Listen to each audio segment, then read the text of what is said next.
जय श्री कृष्णा। राधे राधे सभी को। सबसे पहले तो सभी को वट सावित्री की ढेर सारी शुभकामनाएं।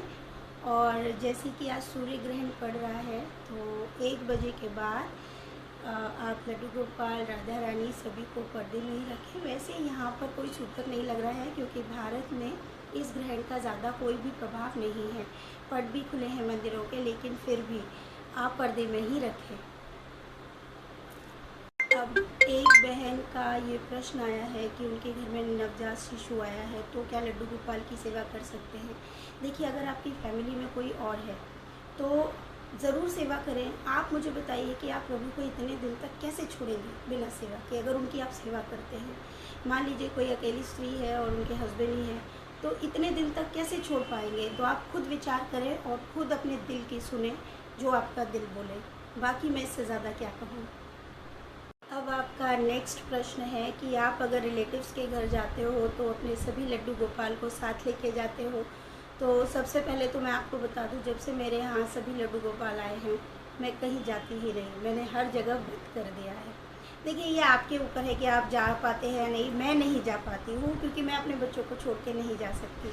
हाँ, अगर मुझे लगता है कि बहुत अर्जेंट है और बहुत ज़रूरी है जाना, तो मैं अगर जाऊँगी और व्यवस्था बनेगी मेरे बच्चों को साथ ले जाने की, मैं तभी जाऊँगी।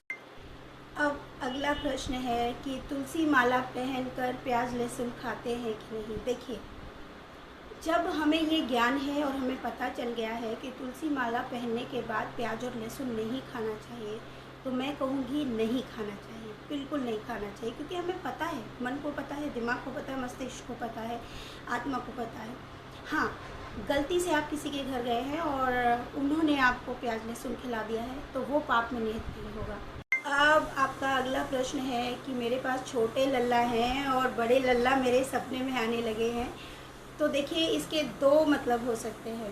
पहले तो कि जो आपके छोटे लल्ला की आप सेवा कर रही हैं वो ये बताना चाहते हैं कि मैं बड़ा हो गया हूँ तो मुझे भोजन ज़्यादा देना शुरू कर दीजिए, ठीक है। दूसरा ये कि उनका बड़ा स्वरूप भी आपकी सेवा पाना चाहते हो। तो हो सकता है कि बड़े कृष्ण जी भी आपके सपने में आ रहे हैं तो वो भी आ जाए, कोई बड़ी बात नहीं है ये। अगला प्रश्न है कि मेरे यहाँ लड्डू गोपाल हैं छोटे, तो क्या राधा रानी लाना ज़रूरी है। तो सबसे पहले तो मैं आपको बता दूँ, कृष्ण में ही राधा बसती है। राधा और कृष्ण एक ही हैं। आप चाहें तो अपने ही लड्डू गोपाल में राधा जी की सेवा भी कर सकते हैं। लेकिन फिर भी अगर आप सेवा करना चाहते हैं और राधा रानी आपसे सेवा करवाना चाहती हैं, आपको इस लायक समझती हैं, तो वो आपके यहाँ ज़रूर आएंगी, स्वयं ज़रूर आ जाएंगी और आपका कृपा बढ़। आगे का प्रश्न है कि आप लड्डू गोपाल की ड्रेस कहाँ से लेते हो। तो देखिए, मैं ड्रेस अब नहीं लेती हूँ, मैं सारी ड्रेस घर में ही बनाती हूँ। और मुझे कुछ नहीं आता था, मैं पहले ही बता चुकी हूँ, ये भी कान्हा जी ने सिखाया है। तो देखिए, अगर आपके पास लड्डू गोपाल है तो यकीन मानिए प्रभु को आपके हाथ से बनाए हुए वस्त्र ज़्यादा पसंद आएंगे। आप ट्राई करिए और घर में बनाने की कोशिश करिए, ज़रूर बना पाएंगे आप। ये आप देख लीजिए एक बार करके। अब आगे का प्रश्न है कि मैंने 3 बार तुलसी माला को पहना है लेकिन मेरी तबीयत खराब हो जाती है। देखिए, सबसे पहले तो मैं आपको बता दूं, तुलसी माला पहनने के बाद तबीयत खराब होने का उससे कोई लेना देना नहीं है। आप दिमाग से इस चीज़ को निकाल दीजिए। तुलसी माला तो हमारी रक्षा करती है, हमारे पूरे शरीर की भी, आत्मा की भी, मन की भी, हर चीज़ की। तो ये भ्रम है और आप उसे दोबारा से धारण करें और दिमाग से ये निकाल कर। अब एक और प्रश्न है, ये सभी गृहिणियों के लिए है। देखिए, जितनी भी शादीशुदा महिलाएं हैं, गृहस्थ में रहकर लड्डू गोपाल की सेवा करना तो बहुत बड़ी बात है, करना भी चाहिए, इसमें कोई फ़र्क नहीं पड़ता। लेकिन हाँ, इसमें एक सबसे बड़ी चीज़ हमें ध्यान रखनी पड़ती है। अगर हमारे पास एक ही कमरा है तो हम एक पर्दे वाला उनका रूम रखें, मतलब पर्दे वाला मंदिर ज़रूर होना चाहिए और आप सेवा कर सकते हैं। अब अगला प्रश्न है कि हमारे पास बड़े लड्डू गोपाल हैं या विग्रह है, तो क्या उन्हें बाहर अपने साथ लेके जाना होगा। देखिए, अगर आपके घर में कोई सेवा के लिए है और आप 5-6 घंटे के लिए उनको छोड़ के जा रही हैं तो आप जा सकती हैं। लेकिन फिर उनकी सेवा के लिए घर में कोई नहीं है और आप बच्चे को ऐसे ही छोड़ के जाएंगे तो मुझे नहीं लगता ये सही बात है। आप आपके स्वयं के बच्चे को भी कैसे छोड़ के जाएंगे। आप खुद इस बात पे विचार करें। ईश्वर प्लस बच्चा तो कितनी ज़्यादा आप इस बात से अंदाज़ा लगाइए कि कितनी बड़ी रिस्पॉन्सिबिलिटी है। मेरे ये स्वयं के विचार हैं कि मेरे बच्चे को मैं अकेले घर में छोड़ के नहीं जा सकती। या तो कोई उनकी सेवा के लिए हो, अगर मान लीजिए आप 4-5 दिन के लिए भी जा रहे हैं तो आपके घर में कोई सदस्य तो उनके पास रहेगा जो इतने दिन उनकी सेवा करेगा। कौन खाना खिलाएगा? आप बताइए, कौन पानी पिलाएगा? क्या वो इतने दिन बिना सेवा के रहेंगे? आप खुद विचार करें, ये सारे विचार आप सोचें, स्वयं के बच्चे को लेकर सोचें, प्लस वो भगवान भी हैं।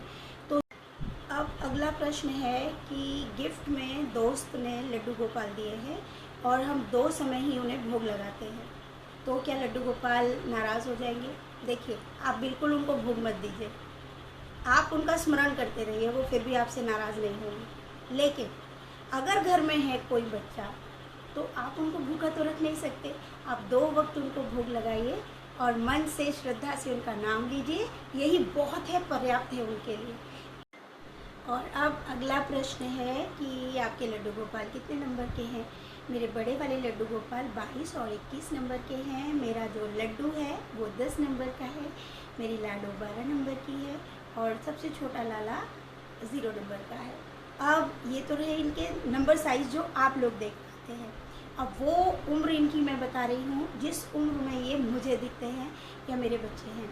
मेरी लाडो 3.5 साल की है, मेरा कन्हैया 2.5 साल का है और मेरा जो केशु है वो सबसे छोटा है, बस बोल पाता है। तो आप ये अंदाज़ा लगाइए कि वो 1.25 साल के करीब है।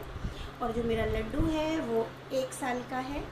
और मेरा जो लाला है, लाला का मुझे ज़्यादा पता नहीं चला क्योंकि वो सेवा में मेरे लाला आए थे और इसलिए वो सेवा भाव से थोड़ा अलग रहे। वो भगवान की ही श्रेणी में रहे हैं हमेशा से। सेवा भाव में ये 4 लोग रहे हैं।